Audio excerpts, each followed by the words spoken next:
Mateo tenía 28 años y sentía que estaba atascado. Trabajaba en una oficina gris, rodeado de pantallas, planillas y silencios incómodos. Cada día parecía un bucle. Despertarse, trabajar, dormir, repetir. No odiaba su vida, pero tampoco la amaba. Algo le faltaba. Algo que no sabía nombrar, pero sentía con fuerza. Una noche, mientras ordenaba unas cajas viejas en el desván de sus padres, encontró una libreta con dibujos y frases suyas de cuando era adolescente. En la portada, con letras grandes y torpes, había escrito: mi propósito, cambiar el mundo con lo que Dios me dio. Sonrió con nostalgia, pero también con vergüenza. ¿Qué había pasado con ese fuego? Cuando se apagó, esa noche no pudo dormir. Y no por insomnio, sino por preguntas. ¿Qué significa realmente tener un propósito? ¿Y si no era un destino final, sino una forma de caminar? ¿Y si no se trataba de llegar, sino de estar en movimiento? Al día siguiente, comenzó un pequeño experimento. Decidió hacer cada día una acción que lo acercara a lo que sentía como parte de su llamado. Aunque no estuviera del todo claro aún, visitó a su abuela para escuchar sus historias. Llevó comida a un vecino enfermo. Escribió un cuento corto y lo publicó en un foro cristiano. Ninguna de esas acciones lo convirtió en otra persona, pero todas le daban una sensación: dirección. Fue entonces cuando entendió una verdad incómoda y poderosa. El propósito no se encuentra de golpe, se reconoce en el camino.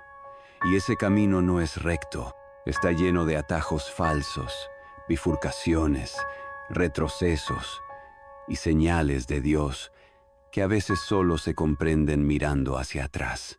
Pero ¿cómo saber si uno va por el camino correcto? ¿Cómo evitar confundir la comodidad con el llamado o el ruido con la voz de Dios? Mateo comenzó a buscar respuestas, no en gurús ni en fórmulas mágicas, sino en la oración, en la Biblia y en la vida real. Quería claridad, pero lo que encontró primero fue humildad.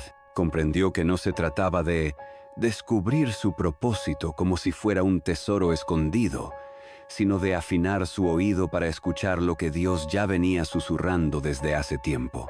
Con la ayuda de un mentor espiritual, aprendió 3 pasos prácticos que marcaron un antes y un después. 1. Escucha más profundo. No solo se trata de oír a Dios, sino de crear espacio para escucharlo. Mateo comenzó a madrugar 20 minutos antes, solo para sentarse en silencio, leer un salmo y orar con sinceridad. Señor, no me muestres mi destino, muéstrame el siguiente paso. El silencio dejó de ser incómodo, se volvió fértil. En esa quietud, Mateo empezó a notar patrones. Lo que lo emocionaba, lo que lo agotaba, lo que despertaba compasión en él. Dios hablaba ahí, entre las emociones y la conciencia. 2. Sirve donde estás.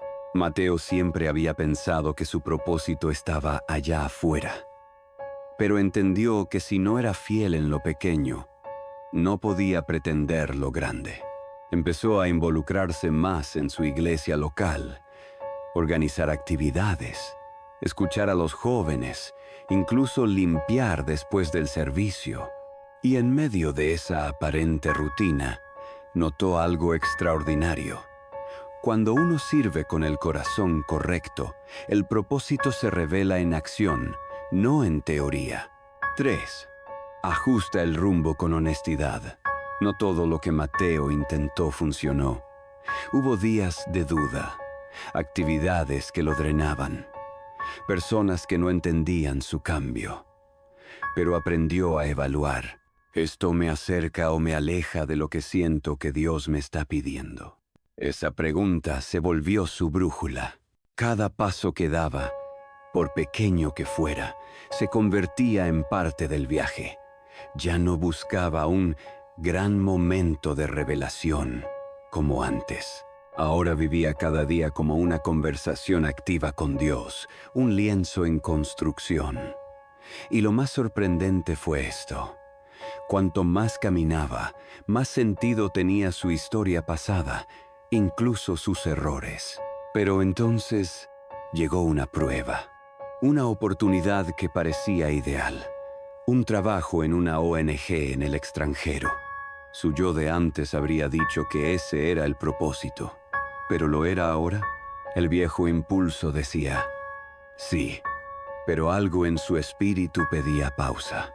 La oferta era tentadora, sueldo justo, causa noble, destino exótico. Pero mientras Mateo oraba y buscaba consejo, algo no encajaba. No era miedo, no era inseguridad, era discernimiento. El trabajo era bueno, sí, pero no era su llamado, no en ese momento.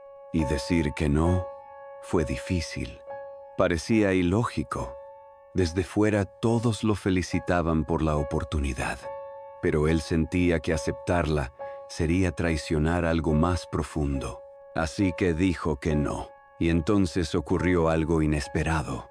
No sintió fracaso ni pérdida, sintió paz. Entendió que su propósito no era una meta lejana ni un cargo prestigioso. Era la coherencia diaria entre su fe y sus decisiones. Era seguir la voz de Dios, incluso cuando no llevaba a lugares brillantes, sino a raíces más hondas. Reflexión final. El propósito como forma de caminar. Mateo no se convirtió en un héroe. No cambió el mundo con un acto grandioso, pero empezó a vivir cada día con una brújula interior afinada. Hoy trabaja con jóvenes en su comunidad. Escribe historias que inspiran. Escucha más de lo que habla. Ama más de lo que planifica. Y eso, dice él, es caminar en propósito. Tú no fuiste creado para alcanzar un gran momento. Y listo, fuiste creado para vivir en relación con aquel que te dio vida. Tu propósito no es un destino, es un viaje constante. Y la única forma de caminarlo bien es no caminarlo solo. Pasos prácticos para ti, lector. Ora con intención. No solo pidas respuestas, pide sensibilidad. Actúa en lo pequeño. No esperes el escenario perfecto. El propósito se prueba en lo cotidiano. Discierne con honestidad. Pregúntate, ¿esto refleja a Dios en mí o solo a mi ambición? No temas recalcular. El viaje con Dios tiene desvíos, pero nunca pérdidas. Todo forma parte del proceso. Tu llamado no es lo que haces, es lo que Dios hace en ti mientras caminas con Él. Y ese viaje, créeme, vale cada paso.